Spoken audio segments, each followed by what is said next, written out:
أعوذ بالله من الشيطان الرجيم بسم الله الرحمن الرحيم. Welcome to this brand new show, The Struggle Within. A show that is inspired from the hadith, from the Prophet, where they were returning from battle and his companions were congratulating one another on having partaken in the struggle or the battle. And the Prophet said to them, I congratulate you as well. However, I now advocate you to now partake in the greater struggle. And they asked him, what is this greater struggle? And he said, it's the struggle within. On this note, we've looked to put together a show looking at various topics that try to elaborate on what this greater struggle is, this struggle within. We began the show with two introductory lessons looking at various topics introducing this show. We now want to move on, looking at a hadith that has come from the companion of the sixth Imam, Zurara, who has said, he relates, I asked the sixth Imam regarding the words from the Quran where Allah subhanahu wa ta'ala speaks about His creation and the nature of creation. And he said, I asked God about God's creation, the fitrah, upon which He originated mankind. That's Surah 30, verse 30. The Imam answered, He originated mankind upon Tawheed. The idea that our nature is the oneness of God, or seeking the oneness of God. So we want to look at this struggle within, and this idea that it is within our nature to go towards God. I'm delighted to be joined by Shabbar Mehdi, Sheikh Shabbar Mehdi. Assalamu alaikum. Wa alaikum salam wa rahmatullah. Thank you very much for taking the time out once again. If we can begin this discussion looking at this idea of God's creation or the fitrah, what is this? How much do we have in the hadith or within our narrations that speak about this? And if you can bring examples from our day-to-day, how we can then see what it is that the fitrah is meant to be, and how does it relate to this idea of God-seeking, or the God-seeking nature within all of us? Bismillah ar-Rahman ar-Rahim. This concept of the fitrah, as you mentioned, has been highlighted in Quran al-Karim, where Allah subhanahu wa ta'ala says, فَأَقِمْ وَجْهَكَ لِلدِّينِ حَنِيفًا فِطْرَةَ اللَّهِ الَّتِي فَطَرَ النَّاسَ عَلَيْهَا لَا تَبْدِيلَ لِخَلْقِ اللَّهِ ذَلِكَ الدِّينُ الْقَيِّمُ. This verse, inshallah, we can look at afterwards. But first comes the concept of this fitrah. To understand it in a comprehensive way, first we look at the word fitrah. That will help us to understand what this concept is of fitrah. This fitrah, which is often translated as the innate nature of the human being. Fitrah, from its root, comes to the meaning of khalaqa, to create. So for example, we have fatir as-samawati wal-ard. We call Allah subhanahu wa ta'ala fatir as-samawati wal-ard, the creator of the heavens and the earth. They say the actual meaning of fitrah, how fatara has come to mean create, is that fatara or fitara refers to the breaking of a certain thing, the splitting of a certain thing. Which is why in Shahr Ramadan, when we break our fast, the meal which we eat to break our fast is called iftar, from the same fatara. And fatara comes to mean creation. Why? Because you break away the veils of non-existence and go through to existence, which is why fatara comes to mean create. So generally it comes to mean creation, but actually fatara refers to breaking a certain thing. This is the literal definition. When it comes to what we mean by the technical definition, every single word usually will have one lexical, literal definition, like fitrah as we have seen, and it will have one definition which is the definition in usage, in terminology, what we call fil istilah. For example, salah technically means what? Dua, prayer. In its technical usage, it means something else. It refers to the act which has 2 surahs recited and ruku and sujood, and we have to do 5 times a day. So there's a difference between the technical and the literal definition. In the same way, fitrah literally means what we have mentioned. With regards to its technical definition, the scholars say, هي مجموعة من الصفات والقابليات التي تخلق مع المولود. So all of these qualities within which a child is born with, it's called fitrah. So that, number one, the fitrah is with the child منذ النهاية, since the beginning of his life. Bidayah, from the beginning of his life. From the beginning of the life of the child, these qualities are found within him. ويتصف بها الإنسان في أصل خلقته سواء القابليات البدنية أم النفسية أم العقلية. These qualities have nothing to do with the body, have nothing to do with the nafs, have nothing to do with the intellect. In other words, these qualities are found from the beginning of life, of the baby, till the old man, from the beginning, from birth. These are found. They have nothing to do with the aql, the intellect, or the body, or the nafs. These are those qualities which make up the innate nature of man. Example of this. For example, there are certain qualities, and these qualities are shared with everyone. For example, a baby will touch fire. When the baby touches fire and the hand is burnt, it will know now not to go back to it. The fitra, this majmu'atu sifat, this conglomeration of qualities, tells the baby that I have been harmed by this already, I won't go back to it. For example, a child when it is hungry or thirsty goes to who? Goes to the mother naturally. Does anyone tell the child go to the mother? No. It is the fitra which tells the child I have to go to my mother. Another example we can give, there is a person who has been lying all of his life. All of his life he has never told something which is true. 30, 40 years. You go and accuse that person of being a liar. You confront him, you say you are a liar. Immediately he will say no. Why? Because his fitra is telling him that lying is seen as a bad act. A child, for example. He has a drink, he has come home, he has a drink, he gives it to his father. Hold this, I'm going to go to the washroom. He goes to the washroom. When he comes back, the father has finished the drink, drunken the drink. Where's my drink? The father says, I drank it. The child doesn't know the word honesty, doesn't know the word safekeeping, doesn't know the word khiyana, doesn't know the word amana. These concepts he doesn't know, but his fitra tells him that what his father has done is a negative thing. And his fitra tells him that next time I want to give my father something to safe keep, I need to be careful from him now, because he's broken my trust already. So the fitra is that thing within the human being, which is the reason for the human being having certain qualities from birth, which are qualities which takes the human being, number one, to perfection. So the qualities within you, every single person has something within them which makes them want to be the best in their field. This is the fitrah. To understand this properly, the ulama give an example of a lamp. So take the fitrah metaphorically, figuratively, as a lamp within each person. When a person is born, the fitrah is there, the lamp is there. This guides towards, for example, safety, that I have to do everything where I'm safe. This guides the child, for example, towards asking someone greater than him for what he wants. So if I need something, this fitrah tells him this. This lamp, according to Quran and our discussion, also points towards Allah subhanahu wa ta'ala. The proofs of this we can mention afterwards. This lamp that is within us, it cannot change the size of this lamp, the shape of this lamp. The light intensity will also not change. What changes is that we cover this lamp with certain veils of our actions. So the light is there within everyone. Allah subhanahu wa ta'ala says every single person. Muslim, non-Muslim, Christian, Jew, Hindu, Sikh, atheist, agnostic, every single person has this fitrah, giving them these qualities. These qualities are not enhanced by ilm and ta'lim and studying. In other words, the fitrah will not change because of studying. What it was when the person was a child will be the same when the person is 50 years old. That when I touch something that is harmful to me, I don't go back to it. This doesn't change afterwards.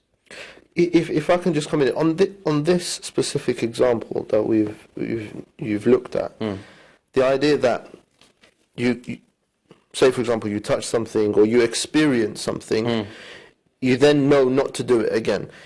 Isn't that ultimately an issue of experience, of learning?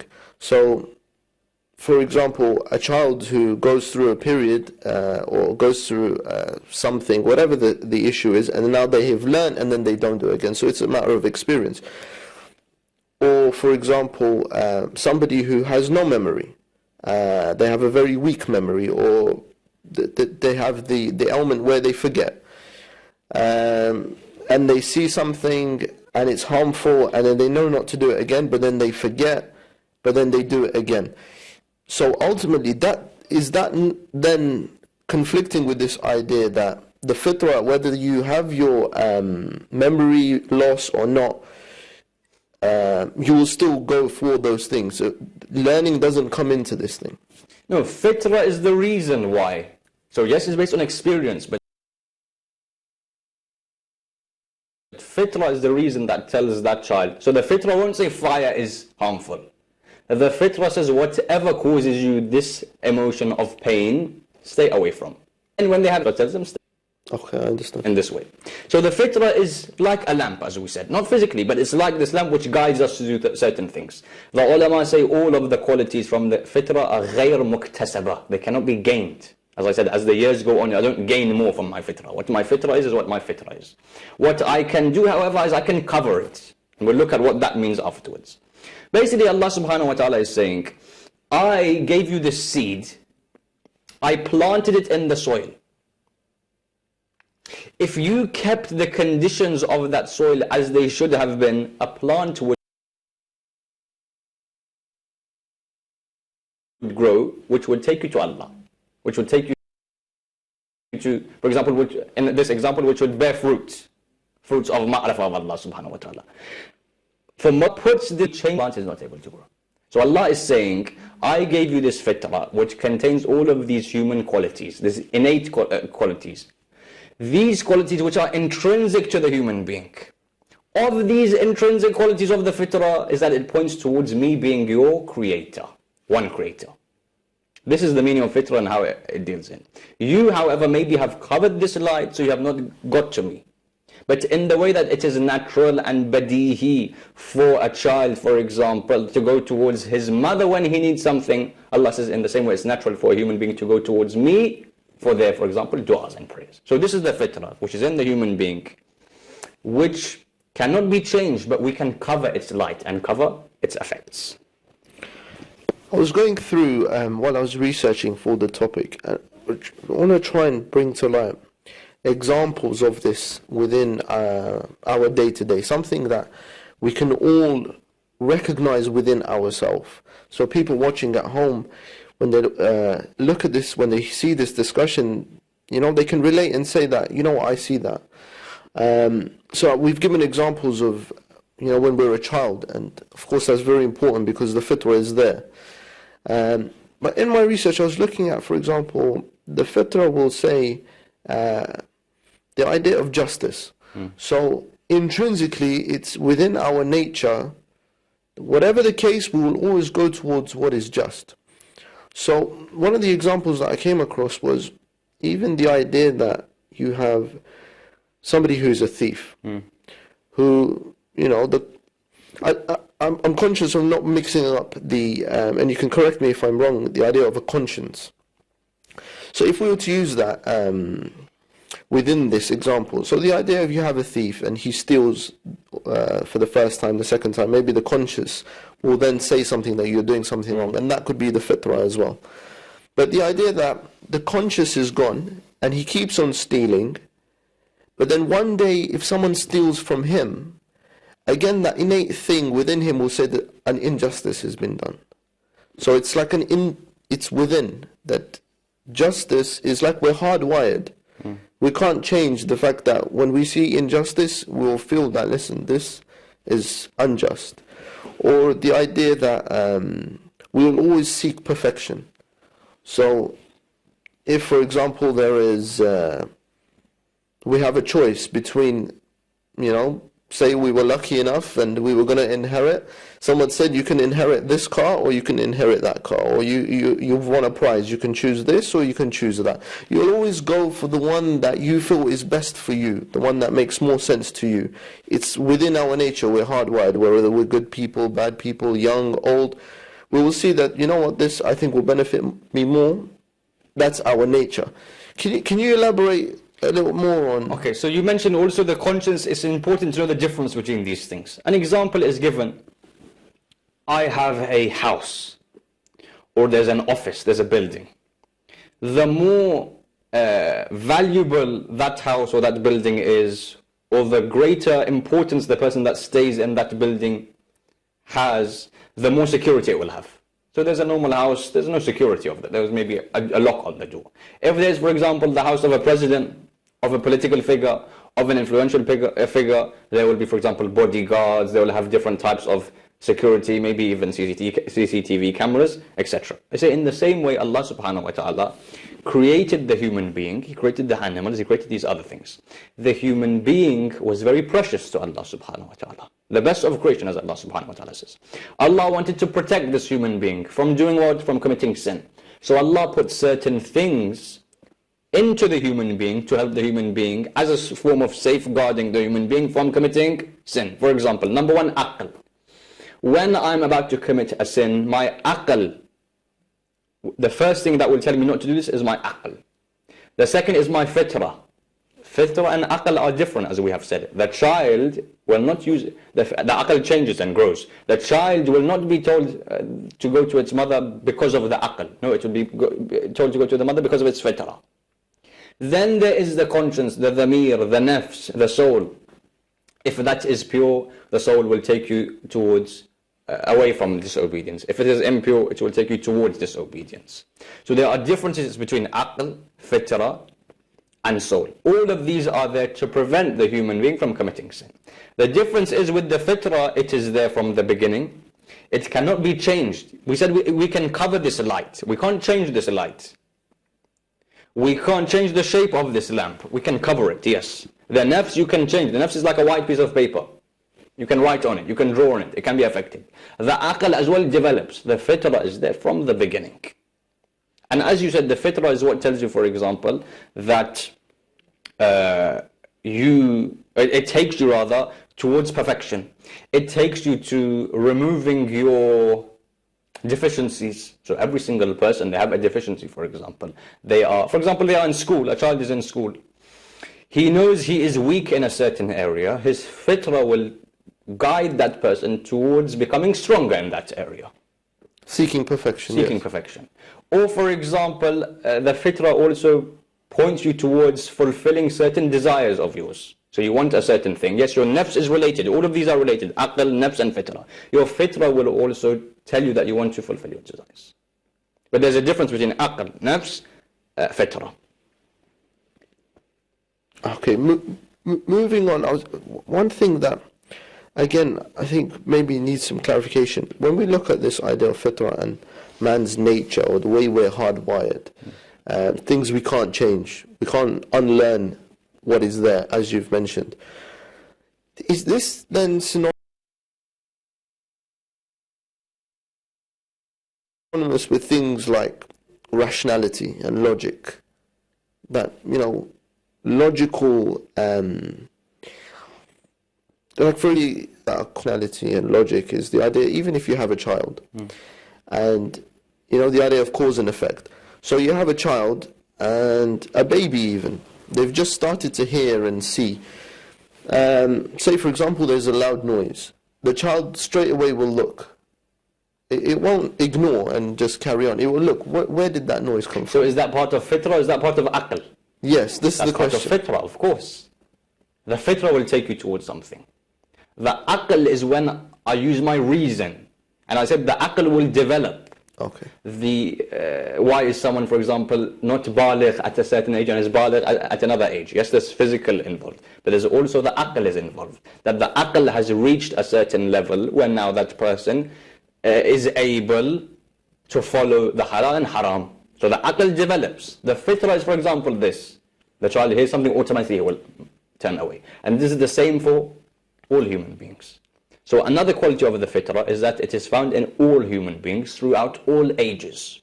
The aql as well, a question comes, and this is a debate with the ulama. For example, what I think is logical, you may think is illogical.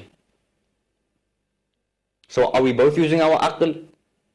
They say no. One of them, their aql is not thinking in the correct way. So the aql can make mistakes. If, because of some of my actions, my aql may not take me to the right path or to the right way. So there is one thing which is the absolute intellect. The absolute intellect will always be the same. We'll always say that this is correct, this is not correct, this does not make sense, this is illogical. But between us there may be differences. In the fitra there is no difference between me and you. unless we have covered this to a certain extent that the light then can not be seen, the light of this fitrah. I think with that, that foundation, that basis, we can now move this forward, looking at the verse that you mentioned. If we can go into that, the idea that Allah subhanahu wa ta'ala then says that this fitrah is a God-seeking, hardwired kind of nature that we all have. Like as we started the show with the hadith from the 6th Imam, where he says that we've been originated upon Tawheed, that our nature is God-seeking. So looking at the reason for this whole show, this idea of struggling within and trying to perfect ourselves in that sense, that it's actually within our nature, not necessarily just to struggle within, but as a major point of this struggle is to go towards God, to find God. So if you can again elaborate on that. Okay, so let's elaborate on this verse, then we can see what is meant by it points towards God and how the fitrah takes us towards Allah. The verse says, as you said, Surah 30 verse 30, فَأَقِمْ وَجْهَكَ لِلدِّينِ حَنِيفًا. فَأَقِمْ وَجْهَكَ لِلدِّينِ حَنِيفًا. Very simple translation, turn your face towards the religion in such a way where you do not move right or left. Simple translation. First thing, who is this being told to? The Quran was revealed to the Prophet of Islam sallallahu alaihi wasallam. The Prophet of Islam is being told, فَأَقِمْ وَجْهَكَ لِلدِّينِ حَنِيفًا. Turn your face towards the religion. Does he need to be told? So the first thing people say about this verse is that sometimes in a class you have the top student. The teacher will address the top student knowing that the students which are not as good as that student will hear and listen. When they listen what the teacher has told to the top student, automatically they will follow that because they know if she is telling him, we must also follow this order. So for example, he gets 100% in his exams. The teacher is telling him, make sure you do this exercise at home. The other students realize that if she is telling him he has to do it, that means we have to do it as well. So here the Prophet is being addressed. In actual fact, Allah is addressing us. فَأَقِمْ وَجْهَكَ لِلدِّينِ حَنِيفًا. Face, or turn your face towards this religion. Why was face used here? Here face means heart. Turn your heart towards the religion. So a second question comes. Why did Allah subhanahu wa ta'ala call the heart face? فَأَقِمْ وَجْهَكَ لِلدِّينِ. No, فَأَقِمْ قَلْبَكَ. Turn your heart. Turn your face. Allah is trying to say that there are certain similarities between the face and the heart. The face, for example, is the most beautiful part of the human being, most valuable. In the eyes of Allah, the heart of a human being is the most valuable, is the most beautiful. You are recognized through your face. According to Allah, you are recognized how? Through your heart. Which is why here Allah subhanahu wa ta'ala called the heart the face. Turn your face towards the religion. In other words, turn your heart towards the religion. Direct your actions towards the religion. Hanifa, للدين Hanifa, meaning in such a way, what they call in Arabic, i'tidal, where you stand in the middle of the path without going right and left. In other words, follow the religion in such a way that you don't go astray from it. What is this religion? What should you follow? فِطْرَةَ اللَّهِ الَّتِي فَتَرَ النَّاسَ عَلَيْهَا. Follow this religion which was based on the fitrah within which Allah subhanahu wa ta'ala created all of you, the human beings. This is the translation of the verse. What we understand from this is we are told, according to Allama Tabatabai in his Al-Mizan, Allah is actually saying, ittabi', follow the fitrah. So when he mentions follow the religion, what is that religion? That religion is the religion which can be found if you follow the fitrah within which Allah subhanahu wa ta'ala has created all of human beings. This fitrah, then in the hadith it says the fitrah means tawheed. When we say the fitrah is that essence of tawheed which is in every single person, scholars say that this is what we call tafsir bil misdaq. Tafsir bil misdaq is when I say one of the things which fitrah refers to. So the fitrah does not just refer to tawheed. One of the things which the fitrah refers to is tawheed. When Allah subhanahu wa ta'ala says, follow the fitrah, which I have placed within you, what is the meaning of this? To understand this better, in Usul al-Kafi we have the second volume, Kitab al-Imani wal-Kufr, the book of faith and disbelief. There you have certain ahadith in the sub-chapter of the fitrah. For example, when Imam al-Sadiq salamullahi alayhi was asked, what is the meaning of fitrat Allah التي فطر الناس عليها? قال هي الإسلام. Fitra is Islam. So what Allah is saying in this verse is Islam and its beliefs are found in every single person from the day they are born. The Prophet of Islam says, كل مولود يولد على الفطرة الإسلام. Every single person is born on this fitrah, which is why we say every single person is born a Muslim. Then the parents turn that person into a Christian, a Jew, an atheist, what have you. How does this make sense, however? What does this mean that we were created with this essence? For example, we have that famous narration of Imam al-Sadiq, salamullah alayhi, if someone is on a boat and they're about to drown, what are they feeling? The person says, I had a feeling that there is someone greater than me who may be able to help me. He says, that is Allah. That feeling of someone greater than you, where has it come from? It has come from the fitrah. But what is the link between the human being and this fitrah? How was it found within us, this belief of when we are born straight away we go towards God? What does this mean? Here there's a hadith which will inshallah clarify for us. There's a verse of Quran. Zurara says that I asked Imam al-Baqir salamullahi alayhi an قول الله عز وجل وإذا أخذ ربك من بني آدم من ظهورهم ذرياتهم وأشهدهم على أنفسهم ألست بربكم قالوا بلى. The Quran mentions that Allah subhanahu wa ta'ala took all of Banu Adam who were in the realm of the atoms, Alam al-Dhar. As we know, before we were in this world, we were in the realm of the souls, Alam al-Arwah, and the realm of the atoms, Alam al-Dhar. Allah in this verse says, I took all of them out. They were in the form of the atoms, all of the Banu Adam, all of the progeny of Adam. وَأَشْهَدَهُمْ عَلَىٰ أَنفُسِهِمْ. What did Allah do? He showed Himself towards them, metaphorically. So all of them had this sort of witnessing of Allah, not through the eyes, of course. And He said, أَلَسْتُ بِرَبِّكُمْ, to all people before they came into this earth. Am I not your Lord? قَالُوا, they said, Bala, yes. So then the Imam says, Allah took all of the people till the day of Qiyamah that would come. He asked them, am I your Lord? All of them said yes. So, all of them said yes. When they came into this world, some remembered, some forgot. Fitra, what is it? It is that same memory of theirs, that when they were in the realm of atoms, they saw Allah and they said, yes, you are one. So when someone is born and after 10 years they have this belief in God within them, this has come because already they have witnessed. When one person is born a Muslim and stays a Muslim, and another is born a Muslim and then turns into something else, why? Because the first has held on to that covenant that they made, that yes, Ya Allah, you are our Lord, and the other has forgotten. Which is why when we call someone a kafir, what is the meaning of kafir? Kafir means to cover. Kafir or kufr means you know one thing and you cover it. What is the meaning of kafir in this sense? You knew that there was an Allah, that there is Allah. How? Because you had already witnessed Him when you were in the realm of the atoms. You covered this belief when you came into this world, which is why you are called a kafir. In other words, every single person, before they came into this world, every single person testified to there being one God. When they came into this world, because of certain actions that they did, which we'll look at, they covered this innate nature, the fitrah, which is related to that event. They covered this and they forgot. And that's why they were called kafirin.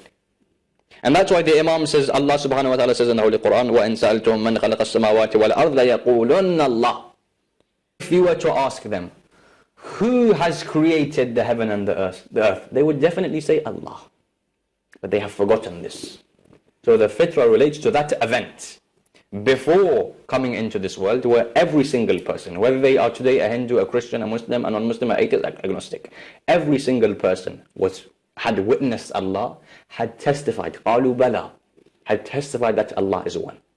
So all of them had that within them. They are the same quality. Now they have a human body, but they're the same nafs, they're the same atoms. So within them they still have that memory. But some have forgotten because they have covered this memory known as the fitrah. Those that have kept this fitrah and this memory alive, they are today called Muslim. So this is the meaning of this verse. It relates to that event.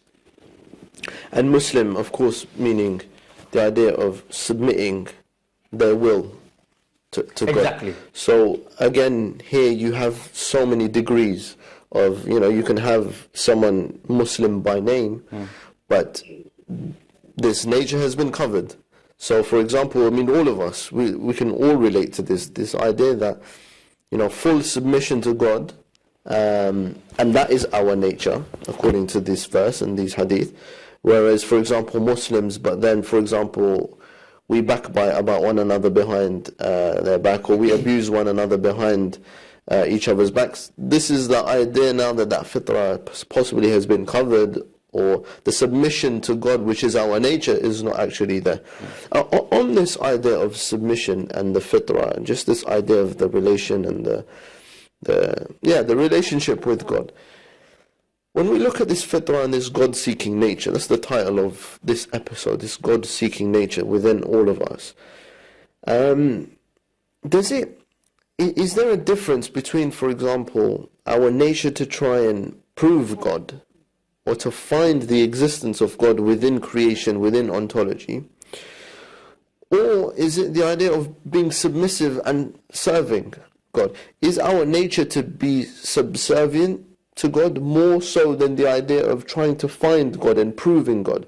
Because you will find that, like you mentioned in that verse, the idea of when people are shown the heavens and the earth and creation, it's like something within them, or for example logic or rationality, will say, there has to be a creator, there has to be something, there has to be some source. Is that the fitrah?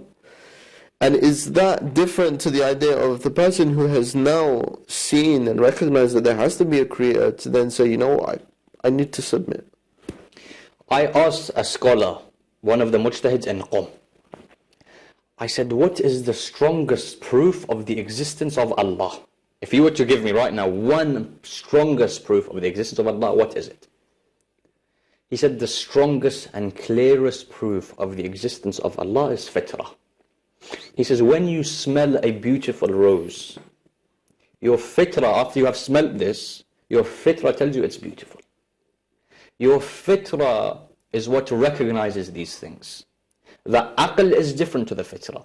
He says the second way of understanding God is through the aql. Well, I bring proofs, logical proofs. The fitrah doesn't have anything to do with these logical proofs. The fitrah is already within me. The fitrah is saying, I already know God exists. I have just forgotten. So I don't have to prove it to myself again. I just have to find that fitrah, it will automatically take me to Allah. So this is why we say in theology, there are two ways to proving God's existence. There is the simple way and the difficult way. الطريق إلى الله بعدد أنفاس الخلائق, they say. That the ways to Allah are as frequent or in the same number or more than the amount of breaths that the creation takes. In other words, there are so many ways to Allah subhanahu wa ta'ala. The simplest way, for example, this one of the scholars gives an example, there's different ways to get through across a bridge. There is one very simple, straightforward bridge. There's one which goes a long way. The simplest, most straightforward way is to clean that light. We'll mention how to do that inshallah. Clean this light and remind yourself of what you have forgotten. The second way, which most of us do, is to use this aql. So both of these are different ways to get to Allah subhanahu wa ta'ala. The fitrah is said to be the clearest and easiest way. That purify yourself, clean that fitrah, make sure that that light is bright. When that light is bright, automatically you will feel the presence of Allah subhanahu wa ta'ala. The other way is what? Is to use aql and logic and prove Allah subhanahu wa ta'ala. But the fitrah is what tells you inside of you. Even you don't need your aql for this. It's what tells you that there has to be a God. In the example, for example, of Imam al-Sadiq salamullahi alayhi. And everyone, we believe, has this. Some cover this as much as they can, or it is covered by their actions. For some, it is very strong. And in the same way, this therefore relates to our level of faith. Some people's faith is very strong because this fitrah is strong. Others, even the strongest atheist, has this within him. This light, he has covered it a lot. Still a bit is there. That's why Allah says, if you were to ask them, who has created? They would say Allah has created, even though they are covering it up. because of their nafs, because of their other egos. So the fitrah is affected by these other things as well. But the fitrah is the simplest way to get to Allah subhanahu wa ta'ala. In that sense, so ultimately what you're saying is that, or like the hadith was saying as well, is the idea that it is within our nature, it's our fitrah. We are hardwired to go on this journey, to find God, or to struggle within, or to improve ourselves, to be Muslims, to submit to God. Ultimately, this whole show is ultimately submission to God, right? So you perfect yourself, you struggle within, is the idea to cleanse yourself. But this whole process is actually our nature. Like, it's like magnets. It's the nature of the metal to be attracted to the magnet. You can't, it's how it works. If you look, for example, at civilizations, sorry to interrupt, civilizations, naturally you will find that they worship. Okay, the way they worship is maybe not correct because they haven't been guided. But naturally they will feel they have to worship someone. Naturally they feel like a slave and there's someone who is our master. Naturally, if you look at what is the one thing that all civilizations in the past would build? A place of worship.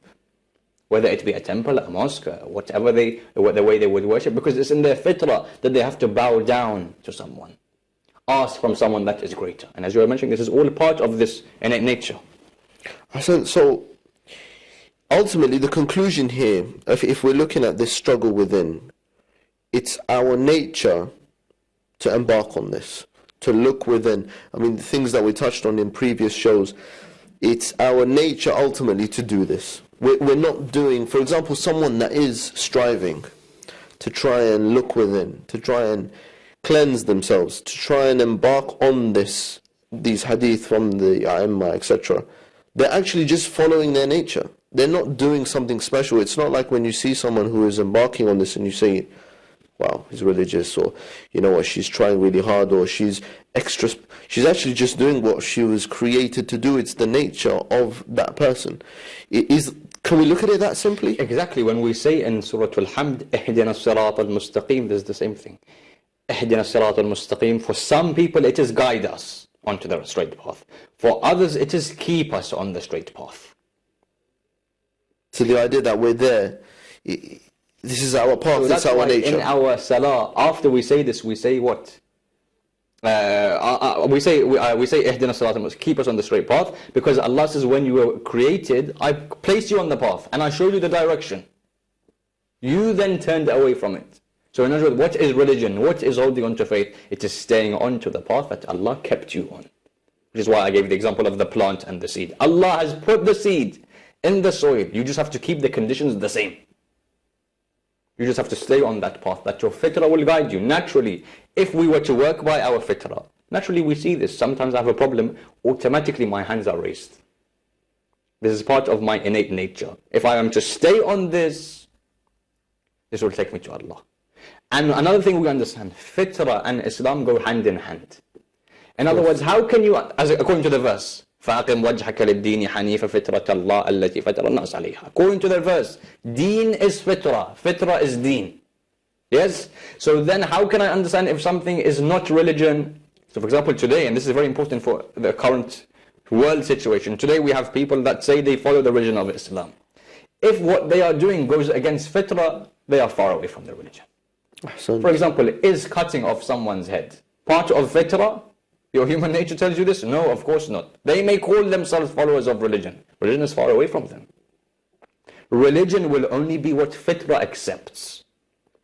What your human nature tells you to do. Human nature doesn't tell you to kill people, to bomb people, to act in this way. So these things go together. So this verse and this concept of fitrah also helps us to recognize what is religion and what is something which is trying to be passed off as a religion. So ultimately, what happens when we ignore this fitrah? I think we've got a good foundation now. If we know our nature is God-seeking, is to embark on this greater jihad, as the Prophet said to his companions, what happens when we ignore it? And ultimately, it's not black and white, because it's not something, for example, I'm Muslim, I haven't ignored it. I think all of us have ignored it to a certain extent, because none of us, I mean, ultimately you could even say that Allah subhanahu wa ta'ala knew that we're not necessarily, which is why He opened doors for us to return back to Him for forgiveness, etc. And we're going to have shows on forgiveness and returning back. But ultimately, even this idea of seeking forgiveness and returning back is again within that nature. So what happens when we've ignored this, ignored embarking on this path? I mean, not just the idea of, you know, what we see, what's happening across the Middle East or in other parts of the world where people behave in ways that are abhorrent. Everyone's nature, when we see this, it's like, this is wrong. We know it's wrong. But ultimately, things like day-to-day issues, things like depression or anger or, you know, giving in to one's ego or having placed the ego much higher than it should be, for example. These kind of issues that we all face, people watching this show, we all face on a day-to-day basis. You mentioned the example of magnets, that the positive and the negative come together. In the same way we are attracted towards this belief, or to Allah subhanahu wa ta'ala. Turn the one magnet the other way around. What will happen? They will repel each other. There will be constant tension between the two. And this is what happens when we go against the fitrah. Because the fitrah is what makes us human beings. And when we follow this, there is relaxation of the heart. That's why Allah subhanahu wa ta'ala in the Quran says, "Ala bi dhikrillahi tatma'innul qulub." By the remembrance of Allah, your heart is tranquil. Because it is what your innate nature wants. Your innate nature wants to remember this Lord who is all great and to speak to Him. So if you go against this fitrah, the things you have mentioned, why do they come about? Stress, anxiety. People have problems, they are unable to sleep, for example. If you go against this fitrah, this fitrah tells you to follow this Lord of yours. If you go against this, if you are disobedient, then you have these issues. The example of the magnets, you're always in tension. You are going against your human nature, which was taking you towards Allah. You're going against it. When you go against something which is natural, it has physical effects as well. People are unwell. Stress levels increase because of this. If you follow your fitrah, look at the lives of the Prophet of Islam sallallahu alaihi wasallam, Amir al-Mu'minin salamullahi alayhi. How Amir al-Mu'minin is the leader of the Muslimin at one point when he was the Khalif. Of course we believe he is the Imam, but at one point he was given the Khilafah as well. He was sleeping alone. No one was there, under a tree, lying down. Someone came to him and said, "Ya Amir al-Mu'minin, you are Khalifatul Muslimin. There are no bodyguards around you, nothing. Why? Why is he so relaxed? Why is he at ease with himself? Because he has followed this inner light. When you follow your natural instincts, you are comfortable. When you go against these, all types of things can come about. Naturally, you find those people who have a relationship with Allah which is strong, because they are following this fitrah, they are healthier. They have less stress. Those people that are against this fitrah, against talking to Allah, against keeping a relationship with Allah, they are the ones that have then these issues, these day-to-day issues that you have mentioned. Because if you go against your natural instinct, of course these problems will arise. Can you bring in this idea of conscience now? You know, it's like our conscience, like the fitrah, or whether it's synonymous, if you can elaborate. You know, the idea that we repel these things, like you mentioned with the magnets. But then the more that we cover this, the more that we ignore this nature, the harder or the deeper our issues or our problems, or the more difficult it is to now then find that path again. You know, whether it's issues of pride or all various different ailments that we may go through, but ultimately where the conscience is now gone, and we've covered this light, if you like, and we've left wandering now, and through, you know, which is then how we find ourselves ultimately in these pitfalls of anger, depression, or so many various different elements. I mean, take an example of someone who is a military person.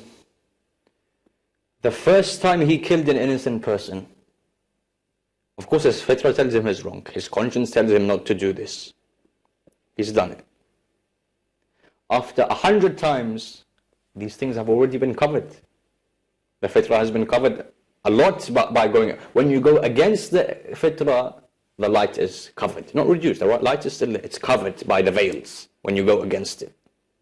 So when someone has killed, for example, innocent people 100 times, the 101st time, he won't feel anything. He'll know it's wrong. Still within him, his fitrah will tell him it's wrong. But it won't push him away, because that light is now dim. When the light is radiant, you are pushed away from doing that. When the light is dim, you know the light is still there. You can feel it, that killing this person, this innocent person, is wrong. But it won't have that effect on you anymore. So, just on this again, it reminds me of that example of the thief. Say the same individual who has now killed 100 plus, innocent people, for example, and he has no feeling. If you ask him, is this right or wrong, he may say, yeah, but there's no feeling, there's no conscience left. But again, if you were to kill a sibling of his or a child of his innocently, he will know, he will stand up and he will say, no, this is wrong, this was wrong. So this is his fitrah. This is his fitrah. Because we said the light is still there, it is covered. How is this light covered? This light can be covered by me acting, for example, in opposition to the human qualities. So in opposition to the human, what the human being has. For example, the difference between human and animal, one thing is aql. If I act against this aql, one of the effects of this is the fitrah is covered. I'll give you one example. Pharaoh is walking towards Egypt. He's not the Pharaoh at that time. He bumps into someone who the Quran also mentions by the name of Haman. Haman was Pharaoh's close friend. Sometimes you meet some people and you realize as soon as you've met them that this person will be my best friend, for example, because we think in the same way. The same thing happened with Pharaoh and Haman. They bumped into each other. They were speaking for 2 seconds, 2 minutes. They realized we have the same thinking. Why are you going to Egypt, Pharaoh? Pharaoh says, Ramesses II. He says, I'm going to declare myself to be God. Haman says, listen to me. Do you trust me? He says, yes, I trust you. I can realize that you're a person like me and I trust you. Listen to me and do what I tell you. Okay, fine. They get to Egypt. He befriends the Pharaoh of that time. Okay. He becomes the Chancellor of the Exchequer. At that time in Egypt, Chancellor of the Exchequer was like the Vice President, the second in charge. When he got this post, he says, Haman, can I declare myself to be God? He says, no, wait. The original Pharaoh dies. He becomes now the Pharaoh of the people of Egypt. He says, now I'm the king. Now can I declare myself to be God? He says, now wait. So what should I do now? He says, close every single school in Egypt. Every single school in Egypt is closed. He says, now can I? He says, no. Now wait for 20 years. After 20 years, you had 20-year-old children who never used their aql, whose fitrah, which pointed towards that sublime, unlimited creator. That was completely covered. Now Haman said, now declare yourself to be God. He says, and they accepted. So not using your aql has an effect on fitrah. When you find a person, for example, who has converted or reverted, why do we say reverted? Because كل مولود يولد على الفطرة الإسلام. They were born on Islam. They may have gone away, they came back to that original point. Reverted back to that original point of Islam and submission of that creator. When someone who is a revert, why do they revert back? Why do some people revert back, others don't? Because they have done certain things. Either they use their aql, or they weren't immersed in the animalistic desires, which allowed that light to still remain. And this then, when they actually listened to that light, pointed them towards Allah subhanahu wa ta'ala. So one of the things is, for example, not using your aql. There are ways within which the human being can act like an animal, can cover this fitrah. The more haram food I eat, the more my fitrah is covered. The more haram I look at with my eyes, the more my fitrah is covered. This nature of the human being which takes me towards Allah subhanahu wa ta'ala. The more I am with people who are away from remembrance of Allah, the more my fitrah is covered. And the more I'm with people who remind me of Allah, the more that light, the dust on that lamp, if we take this example, is cleaned away. So these are the things which take us towards remaining on that original point of perfection, and that is of complete submission to Allah subhanahu wa ta'ala. Okay, the final thing that I want to touch on, I'm conscious of time, is, various things that we actually wanted to look at, but the idea of now, how do we embark on this, this journey of cleansing ourselves, or to cleanse this lamp, to remove this dust, so that we can find our nature once again? Because all of us, I believe, need to do this. The nature is, and the fitrah is there for all of us, but I think all of us need to make effort to try and find this light once again. So, as we mentioned, some of the things which cover the fitrah, absence of those will clean the fitrah. So the more knowledge I gain, the clearer my fitrah becomes. The more I eat halal, and I know that it is halal, the clearer the fitrah becomes. The more I stay with those people, for example, you know that this person, his fitrah is strong. In other words, he has strong belief in Allah. The more I stay with that person, the more effect it will have on my fitrah. So I know, for example, this person is a person who has very strong belief in Allah subhanahu wa ta'ala, a pure person, who sticks to this innate nature of his. The more I stay with that person, the more his light will affect my light. We're told that we're advised to spend time with scholars. Exactly. Why? So that their light, their fitrah is affecting yours. The more we stay out and away from being animalistic. So if we go towards our animalistic desires, we're no longer like a human being. Of course, the innate nature of the human being will be covered because we're acting like animals. The more we stay away from acting like animals, desires, we control these things, we have a halal outlet for these things, the more this fitrah is cleaned. With knowledge, the fitrah is cleaned. The lamp, the shape of the lamp is not changed. The intensity is not increased. The dust is cleared away. With knowledge and fikr and pondering over these realities, these affect the fitrah. The nafs, clearing the nafs affects the fitrah. Clearing and cleansing the aql affects the fitrah. All of these are interlinked. Ahsan. Finally, I think we've got just 2 minutes left. The idea of the eventual day of judgment. Like we mentioned a couple of times now, justice is one of the main elements that how we're hardwired. So when we see crimes take place and people get away with it, it affects us. This was unjust, or justice has not been served. So it's our nature to find that justice, to see that justice take place.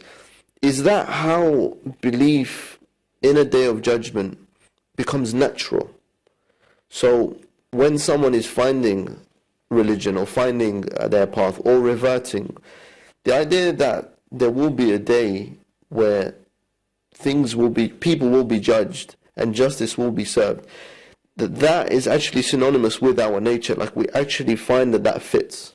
Yes, so both the aql and the fitrah in this way point towards this. The fitrah points towards this, as you have said, and the aql is, rationally you have to believe that there has to be a day of judgment. And your fitrah will only be satisfied, in nature, when that person who is killed unjustly will be. When Allah satisfies desire and human innate nature, day of judgment comes into that. The justice for the oppressed comes into that as well. But both aql also works in this issue as well, to point towards this. Hassan, thank you very much for clarifying various issues surrounding this topic. Ultimately, our nature to embark on this greater jihad, to cleanse ourselves, to look within. Join us again next week where we touch on another topic on the struggle within. Assalamu alaikum wa rahmatullahi wa barakatuh.